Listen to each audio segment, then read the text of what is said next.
Pessoal, tudo bem?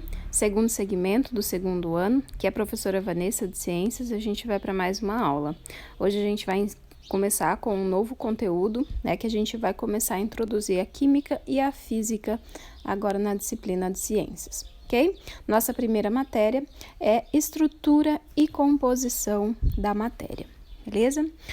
Para começar, a gente precisa saber o que é matéria, tá? Eu coloquei aqui alguns exemplos, mas matéria, pessoal, é tudo aquilo que tem massa e ocupa lugar no espaço. Ou seja, basicamente tudo que a gente tem no nosso planeta é considerado matéria. Nós somos considerados matérias, um carro, uma planta, o ar, a água, tudo aquilo que tem massa, no quesito de peso, vamos falar assim, e ocupa lugar no espaço, ocupa lugar aqui no nosso planeta. Então, é considerado matéria, beleza? Então, tenham isso em mente, de que matéria é tudo aquilo que tem massa e ocupa um lugar no espaço. Água, uma xícara de café, uma caneta, um copo de água, qualquer objeto que tenha massa e ocupe lugar no espaço é denominado matéria, beleza? A matéria, ela existe em si e ela tem partes, beleza? Que tem o corpo e com ela a gente também faz o objeto. Beleza? Então, uma porção limitada, de algo, de uma matéria, é chamado corpo da matéria. E quando a gente pega esse corpo e faz algo, é denominado objeto, que é utilizado, que a gente utiliza aí no nosso dia a dia. Então, só para vocês terem uma noção, olha lá, tem 3 exemplos diferentes aí para vocês. A gente tem ali matéria, no caso ali a parte ali do ouro, certo? Aí a gente tem o corpo da matéria, e a gente tem o objeto, certo? Que é aquilo que a gente utiliza, beleza, pessoal? Então, ali, vamos ali no exemplo do ouro que a prof estava falando. A gente tem, a matéria em si, que é o ouro, que é um metal, que existe aí no nosso planeta. Aí a gente tem a barra de ouro, que é uma porção limitada dessa matéria, Então, a barra de ouro é considerada o corpo. E quando a gente utiliza essa matéria para fazer alguma coisa, algum objeto, é denominado objeto, que a gente utiliza aí no nosso dia a dia, certo? Outro exemplo, agora vamos no primeiro exemplo ali, que é a pedra de mármore, A gente tem ali o mármore em si, que é a matéria, um pedaço dele é o corpo, que é uma porção limitada, e ali a gente embaixo, no objeto, a gente tem a pia, que é considerado objeto, porque a gente utilizou para fazer um objeto para a gente utilizar no nosso dia a dia, ok?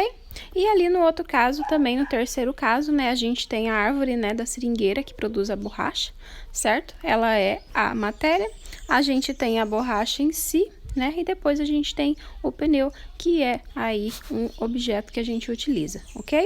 Então, a gente tem a matéria, que é aquilo que ocupa lugar no espaço e que tem massa. Aí, uma porção limitada dessa matéria determinada corpo. E quando a gente utiliza para fazer algo, para nossa utilização, é denominado objeto, ok? Do que é feita a matéria?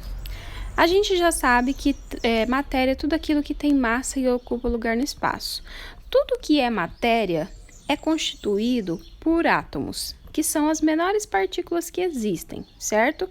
A gente vai ver mais para frente que dentro, do átomo existem outras partículas que o compõem, certo? Mas o átomo são partículas muito pequenininhas que compõem a matéria. É como se a gente tivesse, os átomos que vão se unindo até formar a matéria em si, ok? Então, a gente tem os átomos, que são as menores partículas, eles vão se unir e vão formar as moléculas, e aí depois a gente tem a constituição da matéria, ok?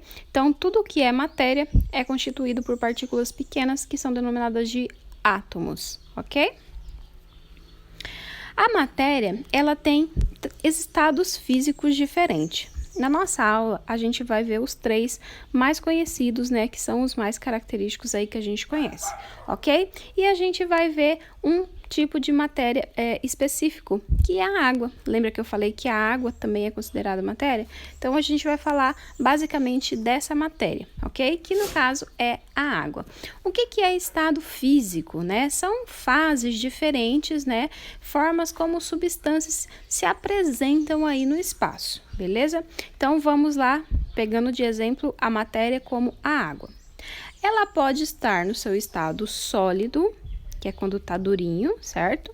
Ela pode estar no seu estado líquido e ela pode estar no seu estado gasoso, ok? Então, são esses 3 estados que a gente vai estar vendo aí na aula de hoje, certo? E a gente tá falando aí de uma matéria específica, no caso, a água, ok? O que é o estado sólido, né? O estado sólido, se vocês olharem na primeira imagem ali, é como se os átomos e as moléculas, lembra que os átomos e as moléculas são constituintes da matéria? Eles estão bem juntinhos, eles estão muito próximos, é isso que deixa a matéria sólida, né, durinha, assim. Se você pegar, por exemplo, um cubo de gelo, né, ou qualquer outro material, né, que eu até coloquei de exemplo aí para vocês, ele é bem durinho, ele é bem firme, bem consistente. Por quê? Porque os átomos e as moléculas estão muito juntinhos, certo? Com isso, a gente fala que a matéria no estado sólido, ela tem forma e ela tem volume constante. Por quê? Porque não se altera, porque os átomos e moléculas estão tão próximos que eles não conseguem se movimentar, certo? Olha lá, eles estão muito, muito, muito próximos e a agitação que eles têm ou é quase nada ou é muito pouco. Por isso, né, que a gente tem aí no caso uma matéria no estado sólido. Deixei de exemplo aí uma bola de bilhar, certo? Mas poderia ser qualquer tipo de matéria sólida. A gente fala que tem forma e volume constante, porque imagina se você pegar essa bola de bilhar e colocar dentro de um copo, certo? Ela não vai pegar o espaço todo do copo. Não, por quê? Porque ela já tem forma, ela já tem o seu volume constante, não altera, não muda, ok? Matéria no estado líquido, né? Bem mais fácil. Olha ali no primeira imagem como que as moléculas e os átomos estão bem diferentes lá do primeiro exemplo. Tá vendo como que elas já estão um pouco mais afastadas? O que é isso? É por isso que o estado líquido, né? Vamos pegar aí de exemplo a água, ela é bem maleável, a gente consegue malear ela bastante por causa disso aí. Ela tem essa maleabilidade porque os átomos e as moléculas estão um pouco mais afastados. Daí a gente fala que ela tem a forma variável e volume fixo. Por que forma variável? Imagina só, se a gente pegar lá um copo um pouquinho mais quadradinho, né? Que a gente tem uns copos mais quadrados, a gente enche de água. A água vai tomar a forma do copo. Se o copo fosse redondo, iria ficar no formato redondo, certo? Então, em qualquer recipiente que a gente coloca, ou numa tupperware quadrada, ou numa tupperware retangular, a água vai assumir a forma desse recipiente. Por isso que a gente fala que a forma da matéria no estado líquido, ela é variável e o volume dela continua fixo, ok? Os átomos, né, e as moléculas estão um pouco mais afastados, como vocês podem ver aí na imagem, beleza?